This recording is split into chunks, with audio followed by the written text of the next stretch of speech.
Do we even need the office anymore?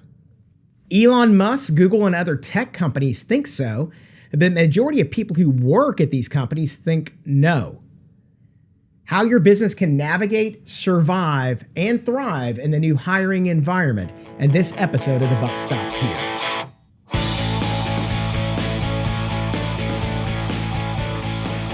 Welcome to Season 2, Episode 2 of The Buck Stops Here. I'm your host, David Maples, and I'm glad to have you all here.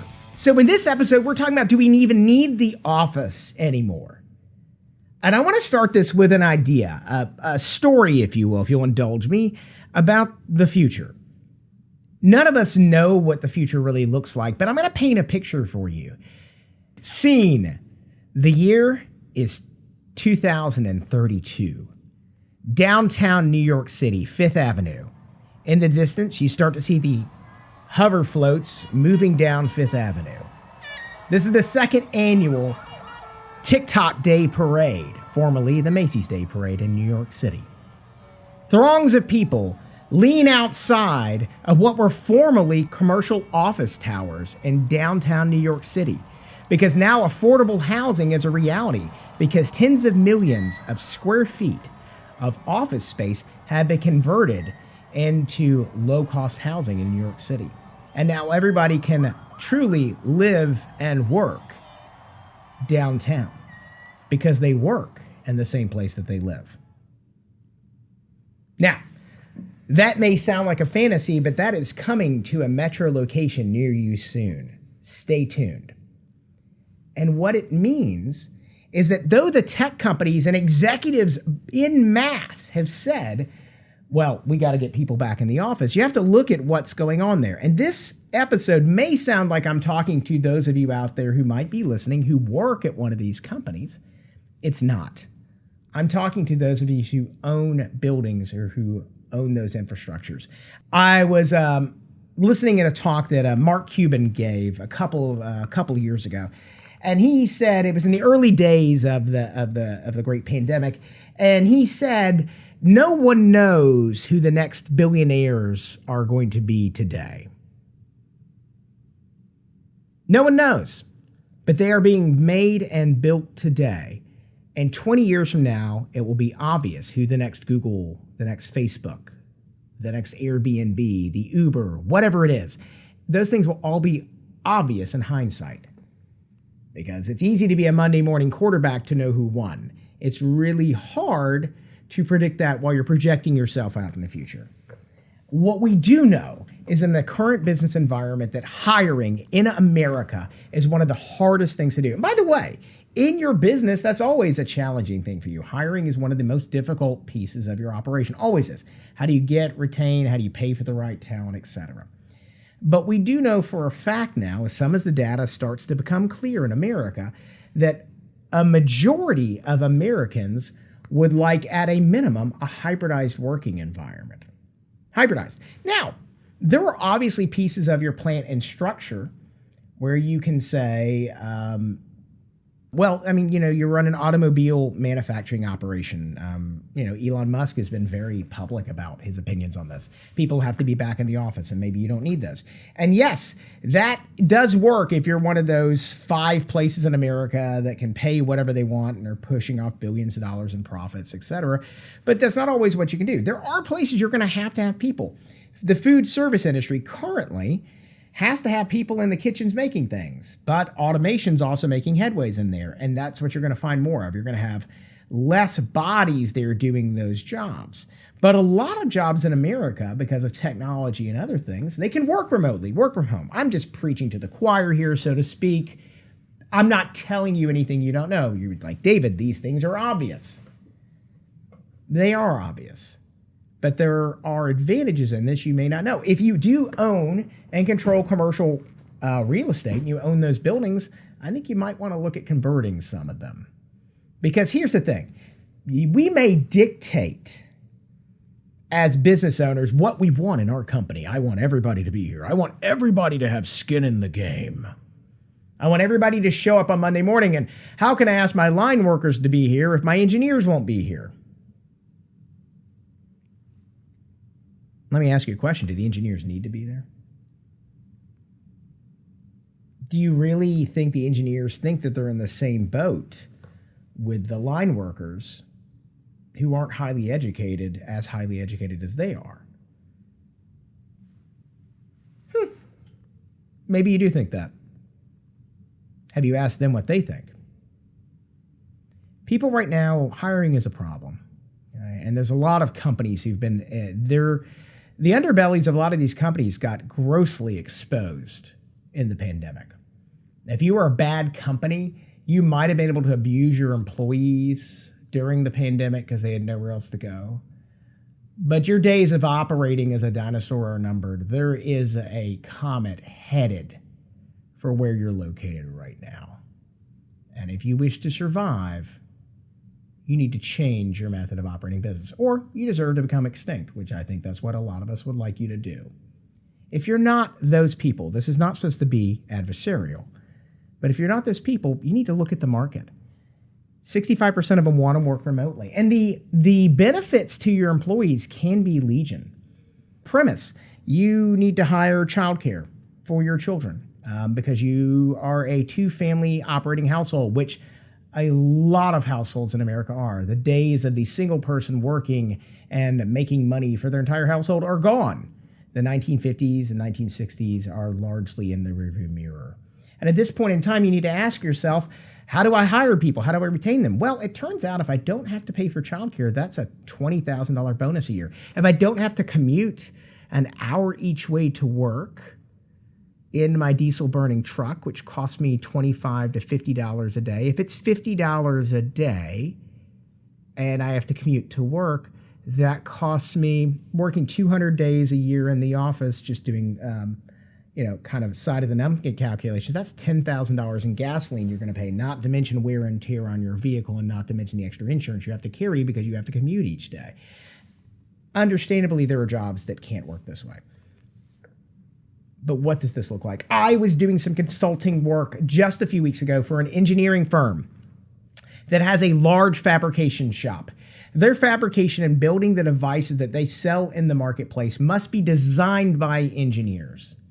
They need electrical, mechanical engineers. They do some high-end, really amazing stuff.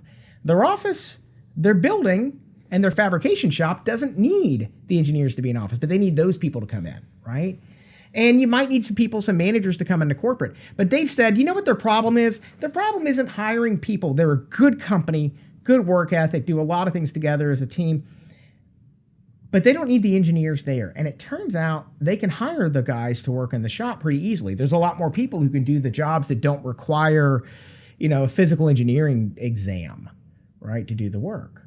There's a lot more people who can do that work. But it turns out that hiring engineers for them is very, very difficult.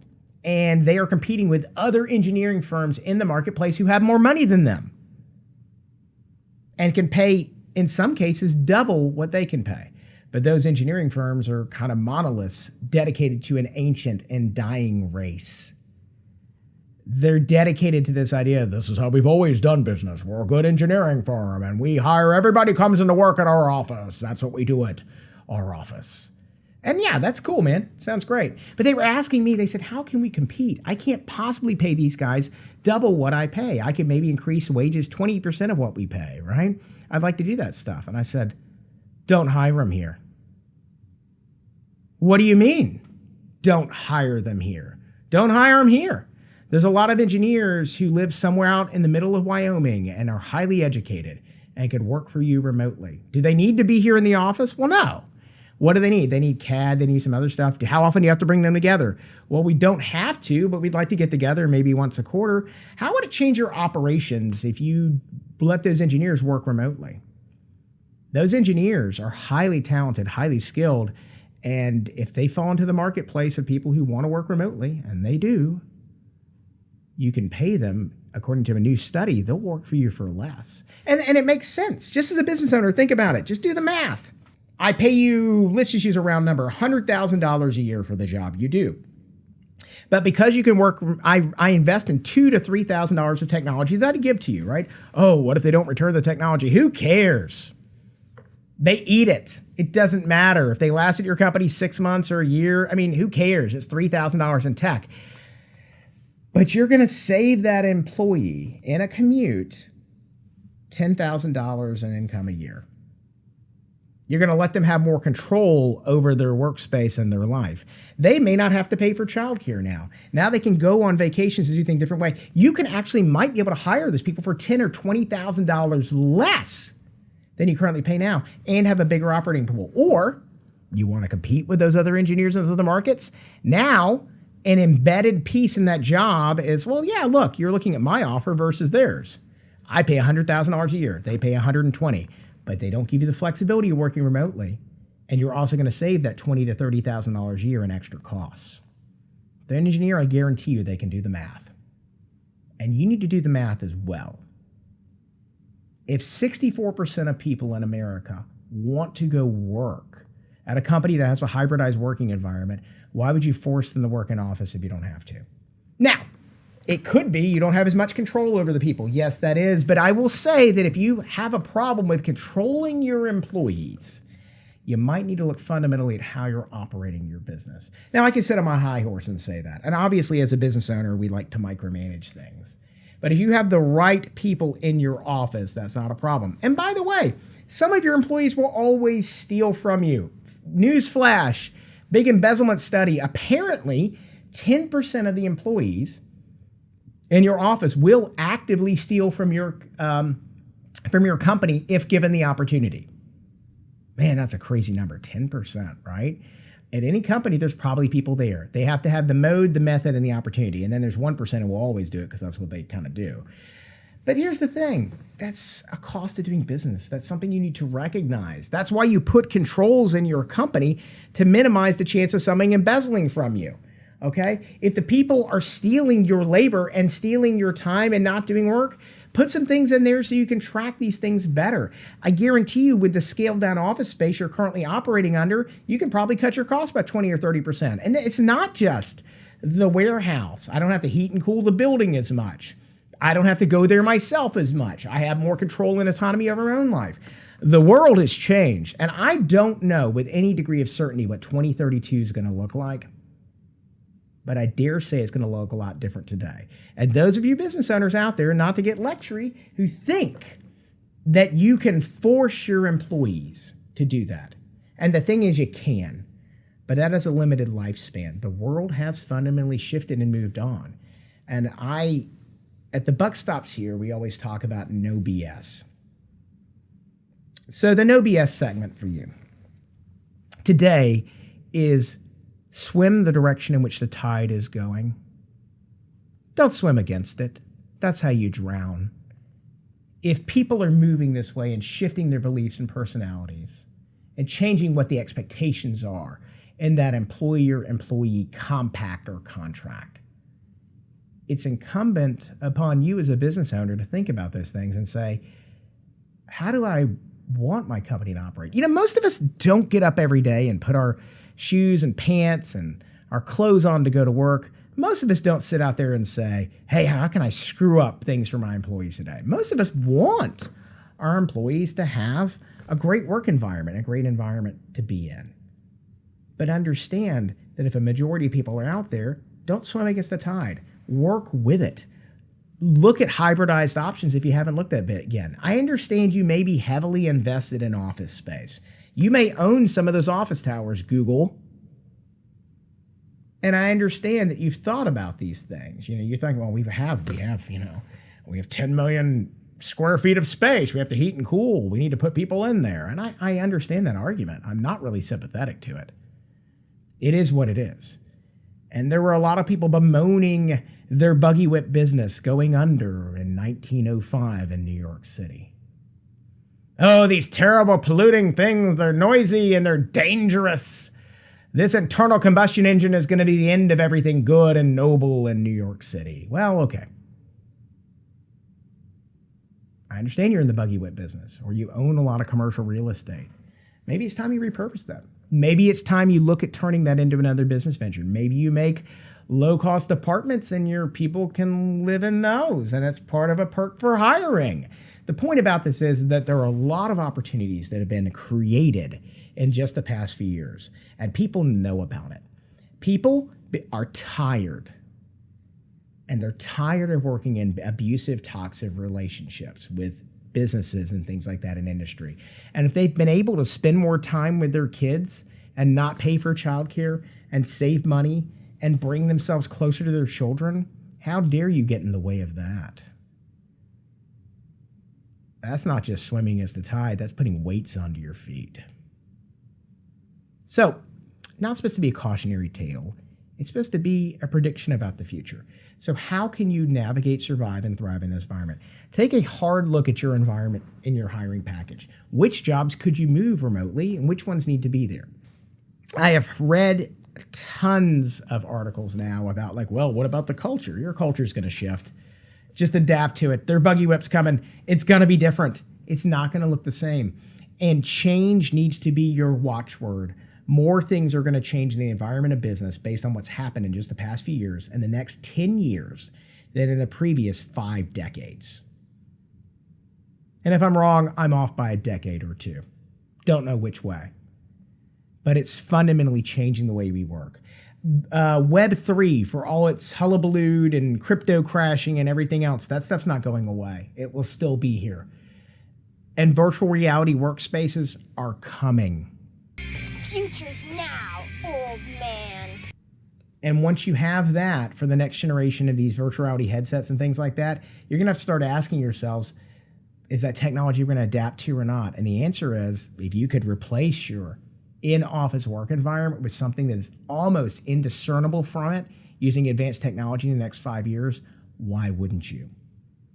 Think about the benefit to the environment, the amount of pollutants that wouldn't be put in the environment every day if we weren't cooling and heating hundreds of thousands of cubic meters of office space every single year. Because they're still heating and cooling their houses when they're out at your offices. Think about the bonus to the environment. Think about all these things.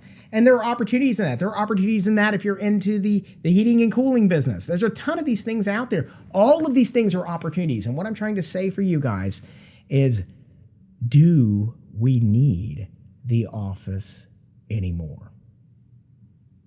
It was built for a time that may no longer exist very shortly. Factories and plants, we are transitioning to somewhat of a knowledge economy. And this is obviously kind of a Western and really industrialized problem right now. But I think as the rest of the world picks up and adopts these new technologies, you'll find more of that. And I think it gives people, if nothing else, it gives your employees a lot more freedom and autonomy to build the kind of lives that they want. And highly trained, highly skilled workers crave autonomy. They crave the ability to control their environment and create the future they want. And I dare say it might make the world a better place, not just for the environment, but for people as a whole. Now, that's kind of my future projection. What I am saying is, if you have a hiring problem right now, which 90+% of companies in America do have, you need to lean in to the opportunities in here to help you recruit and hire. Take a hard look at what those managerial kind of positions are. Hybridize it. You still want to bring people together. Serendipity is a thing. But what tools and things like that can you use to push those things forward? So with that, that brings us to another end of this. I'm going to give you your takeaways for today. Number 1, take a look at your company right now and say, no BS, honestly, which positions could go virtual? Number 1, if you have not already done this, okay, now and look at that. Even if you brought people at the office, say, why are we doing this? Why are we doing this? We talked about it, the 4A method in the last episode. We talked about ask the questions. You want to acquire the data on it. You want to analyze the data, and then you need to take action on it. So that's your first step. Maybe that's going to be a theme for the season. Apply that Quad A process to what you're doing here. Ask your people. How would they feel about doing? Asking them and just say, what would you think about this as an added benefit? If you brought them back into office all the time, ask yourself why. Maybe look at some different other ways to do this. Okay, that's number 1. Look at that and see that. Number 2, acquire the data, see what it looks like, and see what the advantages of that for your business could be.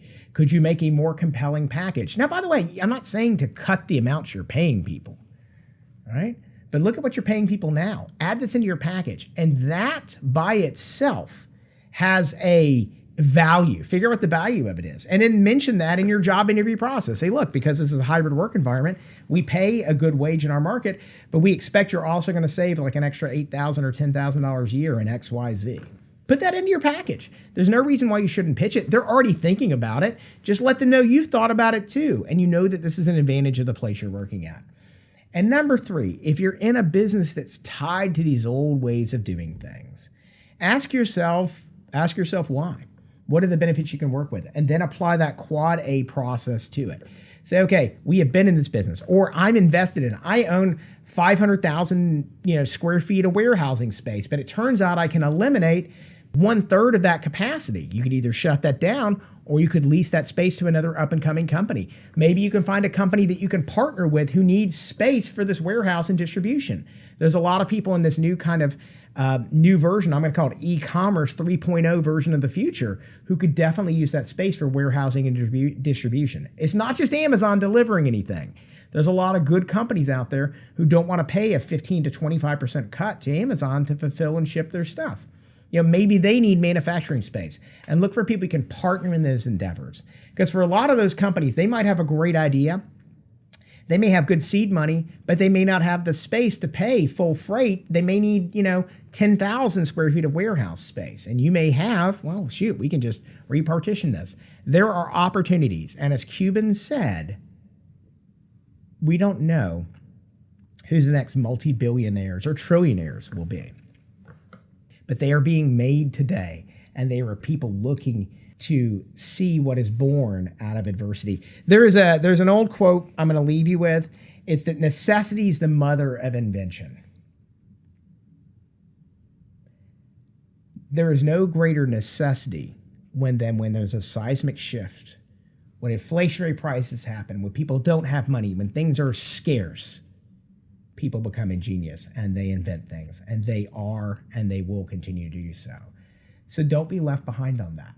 Look at those things and see how you can be an engine of ingenuity. See how you can produce those new things that need to exist in this economy. This brings us to the end of another episode of the Buck Stops Here Business podcast. If you liked what you heard here, please give us a thumbs up or provide a review on Spotify or any other place you happen to be listening to this podcast. Please leave the comments on our website, thebuckstopsherebusinesspodcast.com, and let us know what you'd like to see in upcoming episodes. With that, be well, have a great week, and go out there and be awesome.